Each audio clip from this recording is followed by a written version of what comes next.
আসসালামু আলাইকুম রহমতুল্লাহ। সুপ্রিয় শিক্ষার্থী বন্ধুরা, আলফা এডু পয়েন্ট চ্যানেলে তোমাদের স্বাগত জানাচ্ছি। কেমন আছো তোমরা? ভালো নিশ্চয়ই। আলহামদুলিল্লাহ, আমিও ভালো আছি। আজ আমি তোমাদের অষ্টম শ্রেণীর গণিত বিষয় তোমাদের মূল বইয়ের যে চতুর্থ অধ্যায় আছে, বীজগণিতীয় সূত্রাবলী ও এর প্রয়োগ, এই অংশটি শুরু করার কম্পিউটার স্ক্রিনে দেখতে পাচ্ছ এখানে চতুর্থ অধ্যায়। এখানে ছোট্ট করে একটা লাইন লেখা আছে, দেখো যে এই অধ্যায়ের প্রয়োজনীয় পূর্ব জ্ঞান বইয়ের শেষে পরিশিষ্ট অংশে সংযুক্ত আছে। প্রথমে পরিশিষ্ট অংশ পাঠ আলোচনা করতে হবে। তাহলে আমরা এই অধ্যায়টা শুরু করার পূর্বে এই যে পরিশিষ্ট অর্থাৎ বইয়ের শেষ অংশে একটা অংশ দেওয়া আছে, অর্থাৎ তোমরা জানো এর পূর্বে যে বইগুলো ছিল সেই বইগুলো থেকে কিছু সংযোজন বিয়োজন করা হয়েছে এখানে। তো এখানে কিছু সংযুক্ত করা হয়েছে, এটা এই সব শেষে বইটি দ্রুত বের করার জন্য মূলত শেষে দেওয়া হয়েছে। তো যাই হোক, আমরা এখন একটু তাহলে শেষের দিকে যাই, আগে ওইটা আলোচনা করে তারপরে আমরা আবার এখানে আসবো। তা চলো দেখি ওখানে দিকে যায়। এইখানে দেখো চতুর্থ অধ্যায়ের সংযুক্ত, এই সংযুক্তি কথাটা এখানে লেখা আছে।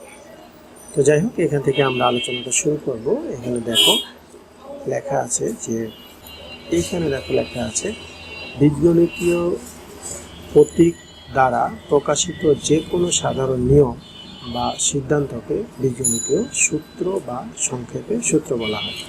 তাহলে এই যে এখান থেকে আমরা এইটুক যে পড়লাম, এই যে এইটুকে একটা প্রশ্নের উত্তর কিন্তু লুকা আছে। অর্থাৎ এইখানে সূত্র কাকে বলে যদি এরকম প্রশ্ন হয়, তাহলে কিন্তু এটা উত্তর হবে যে বীজগণিতীয় প্রতীক দ্বারা প্রকাশিত যে কোনো সাধারণ নিয়ম বা সিদ্ধান্তকে বীজগণিতীয় সূত্র বা সংক্ষেপে সূত্র বলা হয়। আমরা বিভিন্ন ক্ষেত্রে সূত্র ব্যবহার করে থাকি। এই অধ্যায়ে প্রথম 4টি সূত্র এবং এই 4টি সূত্রের অনুসিদ্ধান্ত নির্ণয় পদ্ধতি দেখানো হয়েছে। তোমরা সূত্র এবং অনুসিদ্ধান্তের পার্থক্য কিছুটা ষষ্ঠ শ্রেণীতে জেনেছিলে, আমি যে ভিডিওগুলো তোমাদের দিয়েছিলাম। তো যখন আমরা অঙ্ক করব এবং সূত্রগুলো দেখব, তখন আমরা এর পার্থক্যটা বুঝতে পারবো যে আসলে কোনগুলোকে অনুসিদ্ধান্ত বলা হয় এবং কোনগুলোকে সূত্র বলা হয়। তো যাই হোক, এছাড়া বীজগণিতীয় সূত্র ও অনুসিদ্ধান্ত প্রয়োগ করে বীজগণিতীয় রাশির মান নির্ণয় ও উৎপাদক বিশ্লেষণ উপস্থাপন করা হয়েছে।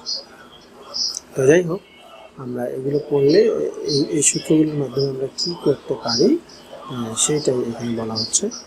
তো দুইটা পার্থক্যের মধ্যে একটু ছোট্ট পার্থক্য একটা তোমাদের বলে দিই, সেটা হলো যে বীজগণিতীয় রাশির মান নির্ণয়ের ক্ষেত্রে সাধারণত কোনো সিদ্ধান্ত ব্যবহৃত হয়।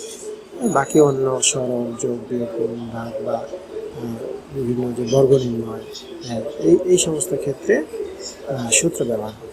তো যাই হোক, আমরা একটা করে দেখবো। আসলে প্রত্যেকটা সূত্রের কিন্তু প্রমাণ আমাদের জানা দরকার এবং প্রমাণগুলো কীভাবে হলো সেটাও আমাদের জানা দরকার। এখানে দেখো সূত্র 1। তো 1 নম্বর সূত্রে এখানে লেখা আছে যে a plus b whole square equal to a square plus 2ab plus b square. এটাকে কিন্তু আমরা এইভাবেও করতে পারি যে a square a plus b whole square সমান a square plus b square plus 2ab, এভাবেও করতে পারি। তোমরা এই সূত্রটির তোমরা প্রমাণ, এই যে এইখানে যে প্রমাণটা দেওয়া আছে, এই প্রমাণটা তোমরা সপ্তম শ্রেণীতে শিখেছ। এই সূত্রটির জ্যামিতিক যে ব্যাখ্যা করা হয়েছে সেটা আমরা আজকে দেখব। এই সূত্রটা ইউটিউব যে তোমরা প্রমাণ করেছ, এটার a plus b whole square এবং a minus b whole square, এই দুটোই তোমরা জানো। সুতরাং এটা আমি বলছি না তোমাদেরকে।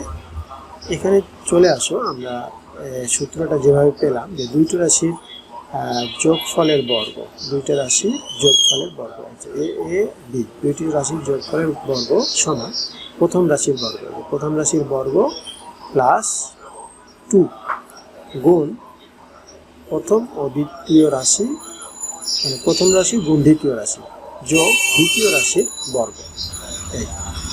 তো সূত্রটির জ্যামিতিক ব্যাখ্যা এখানে বলা হচ্ছে। জ্যামিতিক ব্যাখ্যাটা কীরকম দেখো, এটা একটা বর্গক্ষেত্র, এটা একটা বর্গক্ষেত্র।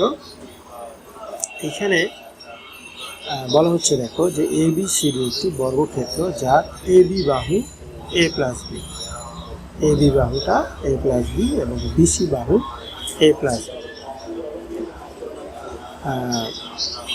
এইখানে AB বাহু এবং BC বাহু, এই BC বাহু দুইটাই হলো A প্লাস বি।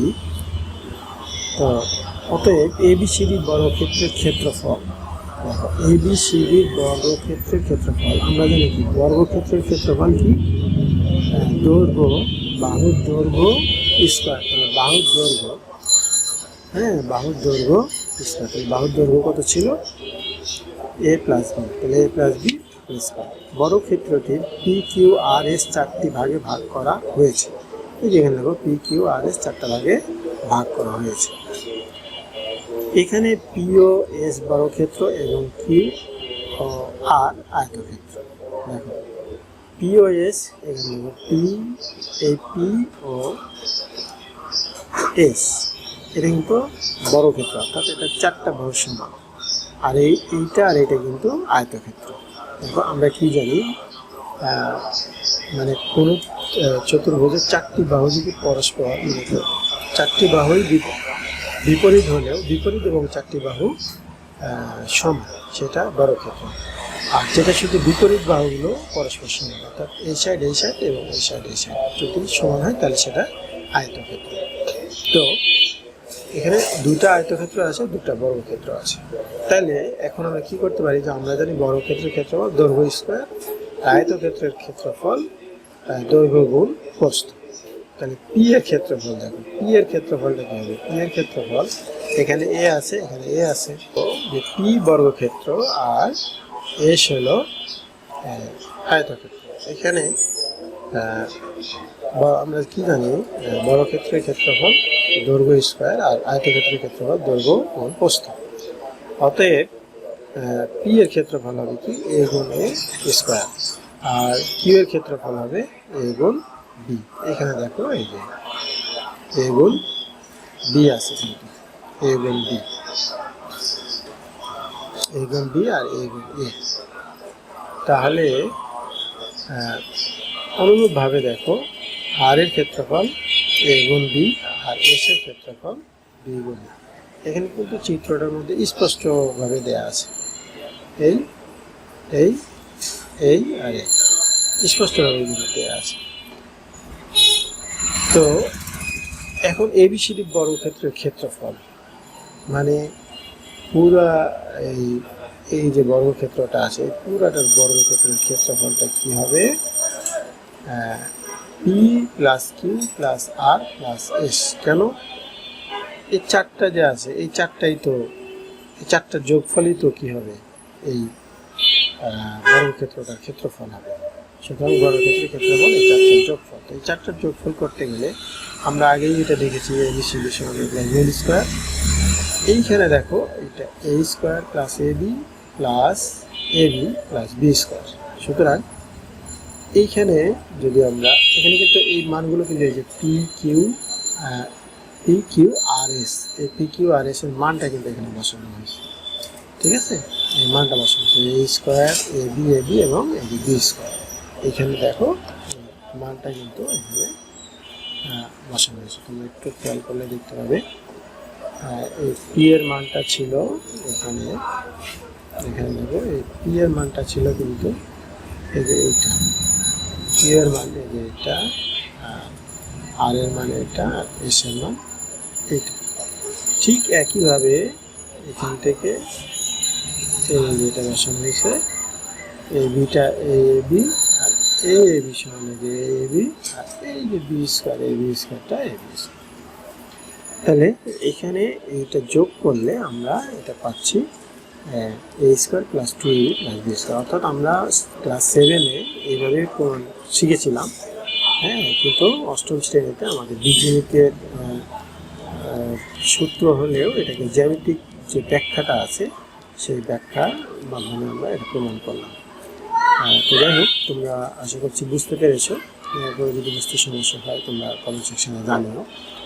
যাই হোক, তারপরে আমরা চলে আসি। তাহলে ঠিক অনুরূপভাবে কিন্তু এই মাইনাসের সূত্রটাও প্রমাণ করা যায়, অর্থাৎ a plus B whole square আর a minus B whole square. তোমরা এই দুটো সূত্র আগে থেকেই জানো এবং এটা প্রমাণও তোমরা জানো। তো এরপরে আমরা দেখি অনুসিদ্ধান্ত। অনুসিদ্ধান্ত কি? a square plus B square সমান a plus B whole square minus 2ab। আমরা জানি a plus B whole square সমান কি? a square plus 2ab plus B square. তাহলে a plus B whole square minus 2ab, অর্থাৎ এখানে উভয় পক্ষকে 2ab বিয়োগ করে, উভয় পক্ষ, এই পক্ষে এবং এই পক্ষে 2ab বিয়োগ করে। তাহলে এটা এখানেই থাকলো আর এইটা আর এটা কেটে গেল। তাহলে এটা সমান এখন আমরা কি পাচ্ছি যে a square plus B square সমান a plus B whole square minus 2। এই অনুসিদ্ধান্তটা এখানে প্রমাণ করে দেখানো। এখান থেকে এই অনুসিদ্ধান্তটা, এই যে এইটা আমরা এটা প্রমাণ করলাম, এই যে এইটুকুর ভিতরে এই প্রমাণটা আমরা করে রাখলাম। তো এখানে বলছি লক্ষণীয়, একটি সূত্র থেকে যদি অন্য একটি সূত্র তৈরি করা যায় তবে নতুন সূত্রটিকে অনুসিদ্ধান্ত বলে। তাহলে এটাও কিন্তু একটা প্রশ্নের উত্তর। হ্যাঁ, যে যদি সাধারণভাবে যদি প্রশ্ন করা হয় যে অনুসিদ্ধান্ত কাকে বলে, তাইলে এইটুকু কিন্তু বলা যায় যে একটি সূত্র থেকে যদি অন্য একটি সূত্র তৈরি করা যায় তবে নতুন সূত্রটিকে অনুসিদ্ধান্ত বলে। যাই হোক, আমরা একটু বুঝতে পারলাম এ পর্যন্ত, এবং এর পরবর্তীতে যে উদাহরণগুলো আছে এখানে দেখো, যে উদাহরণগুলো আছে এই উদাহরণগুলো আমি তোমাদের সবগুলো করে দেখাবো ইনশাল্লাহ। বোর্ডে আমি তোমাদের এগুলো করে দেখাবো। এইখানে একটা সূত্র আছে দেখো, 2 নম্বর a মাইনাস বি স্কয়ারের সূত্র। এইটাও বাংলায় আমরা কীভাবে পেয়েছি সেটা বলা হয়েছে। তারপরে দ্বিতীয় সূত্রটি প্রথম সূত্রের সাহায্যে নির্ণয় করা যায়, হ্যাঁ, এখানে দেখাইছে। এরপরে এই সূত্র থেকে যেটা বের করা হয়েছে এটাকে অনুসিদ্ধান্ত বলা হয়েছে, অনুসিদ্ধান্ত 2। এরপরে দেখো অনুসিদ্ধান্ত 3, a plus B whole square সমান a minus B whole square plus 4ab। তারপরে অনুসিদ্ধান্ত 4, এগুলো তোমরা জানো এবং মুখস্থ করে ফেলবে। আমরা যখন অঙ্ক করব, আমি অঙ্ক করার সময় যে ধরনের অঙ্কগুলো করাবো সেই ধরনের সূত্রগুলো তোমাদের বলে আমি করানোর চেষ্টা করবো যে এটা এই ধরনের সূত্র। তবে তোমাকে অঙ্ক দেখে বুঝতে হবে বা কি বলছে সেটা দেখে বুঝতে হবে যে এটা আমরা কি প্রয়োগ করবো, সূত্র না অনুসিদ্ধান্ত। যাই হোক, এরপরে উদাহরণ 3 আছে, এখানে উদাহরণ 4 আছে, হ্যাঁ, এই সবগুলো উদাহরণে। তারপরে 5, 6, 7, 8, হ্যাঁ, এই উদাহরণগুলো আমি কিন্তু তোমাদের বলে ইনশাল্লাহ পরে দেখাবো। এর পরবর্তী ভিডিওতে আমরা এই অঙ্কগুলো শুরু করবো। তারপর সূত্রের সাহায্যে এতকে গুণ করো, এইটা আবার গুণের একটা সূত্র। এরপরে এখানে উদাহরণ 10, এতকে আবার দ্বারা গুণ করো, এটাও গুণের সূত্র। এখানে এই গুণের এই সূত্রটা একটু খেয়াল করবে। এখানে দেখো যে সূত্র এখানে 4 দেওয়া আছে, এক্স প্লাস এ আর এক্স প্লাস বি। হ্যাঁ, এটা আবার যদি দুইটাই মাইনাস হয়, দুইটাই যদি মাইনাস হয়, এইখানে এইটার এই সূত্রটার বাংলা হলো যে প্রথম পদ স্কোয়ার যোগ স্ব চিহ্ন সহ দ্বিতীয় পদগুলির যোগফল গুণ প্রথম পদ, তারপরে হলো যোগ স্ব চিহ্ন সহ দ্বিতীয় পদগুলোর গুণফল। এই সূত্রটি কিন্তু অনেক কাজে লাগবে তোমাদের, এ ধরনের অঙ্ক আছে। তো আমরা এখানে এই পরিশিষ্টতে যেটা আমাদের দেখতে বলা হয়েছিল সেটা আমরা দেখলাম। এখন আমরা পুনরায় আবার ওই অধ্যায়ে চলে যাই, হ্যাঁ, যে অধ্যায় কী ছিল এখানে। তারপরে দেখো যে বাকিটুকু যেহেতু আলোচনা করা হয়েছে এদিকে, তারপরে ওইটার পরের থেকে আমরা শুরু করি। দৈনন্দিন জীবনে বিভিন্ন গাণিতিক সমস্যার সমাধানে বীজগণিতের প্রয়োগ ও ব্যবহার ব্যাপকভাবে হয়ে থাকে। বীজগণিতের প্রতীক দ্বারা প্রকাশিত যে কোনো সাধারণ নিয়ম বা সিদ্ধান্তকে বীজগণিতীয় সূত্র বা সংক্ষেপের সূত্র বলা হয়। এটা কিন্তু আমরা ওখানেও পড়েছি। নানাবিধ গাণিতিক সমস্যা বীজগণিতীয় সূত্রের সাহায্যে সমাধান করা যায়। সপ্তম শ্রেণীতে প্রথম 4টি সূত্র ও এদের সাথে সম্পৃক্ত সিদ্ধান্তগুলো সম্বন্ধে বিস্তারিত আলোচনা করা হয়েছে। আমরা আলোচনা কিন্তু করে ফেলছি অলরেডি। এই অধ্যায়ে সেগুলো পুনরুল্লেখ করা হলো এবং এদের প্রয়োগ দেখানোর জন্য কিছু উদাহরণ নিচে দেওয়া হলো। শিক্ষার্থীরা প্রয়োগ সম্পর্কে যথেষ্ট জ্ঞান অর্জন করতে পারবে। এই অধ্যায়ে বীজগণিতিক সূত্র প্রয়োগের দ্বিপদী ত্রিপদী রাশির বর্গ ঘন নির্ণয়, মধ্যপদ বিশ্লেষণ, উৎপাদক এবং এদের সাহায্যে কিভাবে বীজগণিতীয় রাশির গসাগু ও লসাগু নির্ণয় করা যায় তা বিস্তারিত আলোচনা করা হয়েছে। এই যে দ্বিপদী ত্রিপদী এইগুলো তোমরা ক্লাস 7-এ জেনে আসছো, ক্লাস 6-এ যখন পড়েছো যে কোনটা একপদী রাশি, কোনটা দ্বিপদী রাশি, কোনটা ত্রিপদী রাশি বা কোনটা বহুপদী রাশি, সেটা তোমরা শিখে আসছো। এই বিষয়ে আর আমি আলোচনা করছি না। এরপরে এখানে বলা হচ্ছে যে অধ্যায় শেষে শিক্ষার্থীরা বীজগণিতের সূত্র প্রয়োগ করে দ্বিপদী ও ত্রিপদী রাশির বর্গ নিরূপণ করতে পারবে, সরলীকরণ ও মান নির্ণয় করতে পারবে। বীজগণিতীয় সূত্র প্রয়োগ করে দ্বিপদী ত্রিপদী রাশির ঘন নির্ণয়, সরলীকরণ ও মান নির্ণয় করতে পারবে। মধ্যপদ বিশ্লেষণের সাহায্যে রাশিমালার উৎপাদক বিশ্লেষণ করতে পারবে। অর্থাৎ মধ্যপদ বিশ্লেষণ বলতে আমরা যেটাকে মিডিল টার্ম উৎপাদক বলি সেটা। বীজগণিতীয় রাশির গসাগু ও লসাগু নির্ণয় করতে পারবে। বীজগণিতীয় সূত্রাবলী সপ্তম শ্রেণীতে বীজগণিতীয় প্রথম 4টি সূত্র এদের সম্পৃক্ত সিদ্ধান্তগুলো আলোচনা করা হয়েছে, এখানে সেগুলো পুনরুল্লেখ করা। তার মানে আমরা পরিশিষ্টতাও পড়লাম এবং এই সূত্রগুলো যে সপ্তম শ্রেণীতে আলোচনা করা হয়েছে এটা আমি আগেও বলেছি, তো এইটা আমরা আর আলোচনা করছি না। এইখানে কিন্তু আর একটু ওই যে ছকটা ছিল এখানে আবার একটু ভালো করে দেওয়া হয়েছে। ভালো করে বলতে এই জায়গায় পি কিউ দিয়ে প্রকাশ করা হয়েছিল, এখানে কিন্তু সরাসরি লিখে দেওয়া হয়েছে। এটা গুণ করে এটা পাওয়া যায়, এটা গুণ করে এটা গুণ করে এটা পাওয়া যায়, এটা গুণ করে এটা পাওয়া যায়, আর এটা গুণ করে এটা পাওয়া যায়। আর পুরোটা যখন আমরা নির্ণয় করবো তখন তো এটা পাওয়া যাবে। এই সূত্রটা এখানে বিস্তারিতভাবে করে যাচ্ছে, এটা আমি আর দেখালাম না তোমাদের। তো এখন এখানে ওই যে সূত্রগুলো আমরা দেখে আসলাম প্রত্যেকটা সূত্রে এইভাবে দেখানো হয়েছে।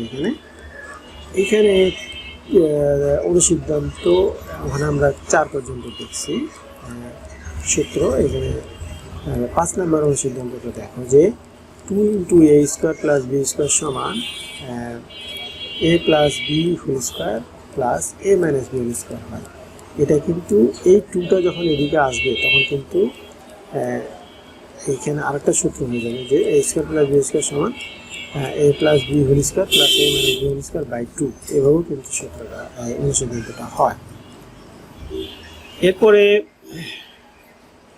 6 নম্বর, এই 6 নম্বরে দেখো 4ab সমান কি a + b² - a - b², বা এই 4টা যখন এদিকে চলে আসবে তখন এই 2 হয়ে যাবে, অর্থাৎ 2 এর উপর স্কোয়ার হবে, অর্থাৎ এই 4টাই কিন্তু নিচে চলে আসলো। তাহলে 2² অর্থাৎ ab সমান a + b/2² - a - b/2²। এটা তোমরা যে করতে পারবে অবশ্যই, তারপরে যদি করার অভ্যাস না থাকে তাহলে একটু শিখে নাও যে যখন ab সূত্র বলতে বলা হবে তখন ab সমান a + b/2² - a - b/2²। এরপরে উদাহরণ এখানে 1, 2, 3 এই প্রত্যেকটা উদাহরণ আমি তোমাদের বোর্ডে লিখে ইনশাআল্লাহ এরপরের যে ভিডিওটা আছে এই ভিডিও থেকে শুরু করব এবং এই কাজ শিরোনামের যতগুলো অঙ্ক আছে উদাহরণগুলো বুঝিয়ে দিব এবং কাজ শিরোনামের যতগুলো অঙ্ক আছে সবগুলো আমি তোমাদেরকে বোঝানোর চেষ্টা করব ইনশাআল্লাহ। আজকে শুধু আমরা প্রথম অধ্যায় এই চতুর্থ অধ্যায়টা যে শুরু করলাম সেই বিষয় নিয়ে একটু আলোচনা করেছি এবং যে সূত্রগুলো তোমাদের সামনে দেখালাম আমি এই সূত্রগুলো তোমরা একটু মুখস্থ করে ফেলবে।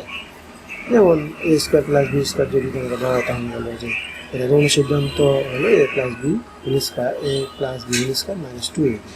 a² + b² সমান আরেকটা হয় a - b² + 2ab। অর্থাৎ এটা মনে রাখার উপায় হলো যখন এখানে দেখো যে a² + b² এটাও তো a² + b², এটাও a² + b², তো দুই রকম হয়। কি হয় যখন এখানে প্লাস হবে তখন এখানে মাইনাস হবে, যখন এখানে মাইনাস হবে তখন এখানে প্লাস হবে। আবার কখন প্লাস হবে কখন মাইনাস হবে আমরা যখন অঙ্ক করব তখন দেখব যে মান দেয়া থাকবে মান দেওয়া থাকবে কি প্লাসের মান দেওয়া থাকবে, তখন আমরা এটা ব্যবহার করব, মাইনাসের মান যখন দেওয়া থাকবে তখন এটা ব্যবহার করবো। যাই হোক, এই সূত্রগুলো এবং এই সিদ্ধান্তগুলো তোমরা একটু মুখস্থ করে ফেলবে। আর এইখানে এই সূত্রটাই 4 নম্বর সূত্রটা কিন্তু পরিশিষ্ট তো ছিল, আমি যদিও বলেছি ওখানে, কিন্তু এখানে কিন্তু কথায় লেখা আছে, আমি যেটা বলেছিলাম সেটা লেখা আছে। দুইটি দ্বিপদী রাশির প্রথম পদ, এই যে প্রথম পদ একই হলে তাদের গুণফল হবে প্রথম পদের বর্গ। যে প্রথম পদের বর্গ স্ব চিহ্নযুক্ত দ্বিতীয় পদের সমষ্টির সাথে প্রথম পদের গুণফল এবং স্ব চিহ্নযুক্ত দ্বিতীয় পদদ্বয়ের গুণফলের সমষ্টির সমান। যাই হোক, তোমরা এগুলো মুখস্থ করে ফেলো। ইনশাল্লাহ আমি এর পরবর্তী থেকে তোমাদের যে অঙ্কগুলো আছে উদাহরণ এবং যে কাজের যে অঙ্কগুলো আছে বা অনুশীলনের অঙ্কগুলো আছে পর্যায়ক্রমে আমি ভিডিও দেওয়ার চেষ্টা করব। আজকের ভিডিওটি এই পর্যন্তই। যদি ভিডিওগুলো ভালো লাগে তাহলে লাইক, কমেন্ট ও বন্ধুদের মধ্যে শেয়ার করতে পারো, যাতে তোমার মতো উপকৃত হতে পারে। কথা হবে পরবর্তী ভিডিওতে। সেই পর্যন্ত মহান আল্লাহ তাআলা আমাদের সকলকে ভালো রাখুন। আল্লাহ হাফেজ। আসসালামু আলাইকুম ওয়া রাহমাতুল্লাহ।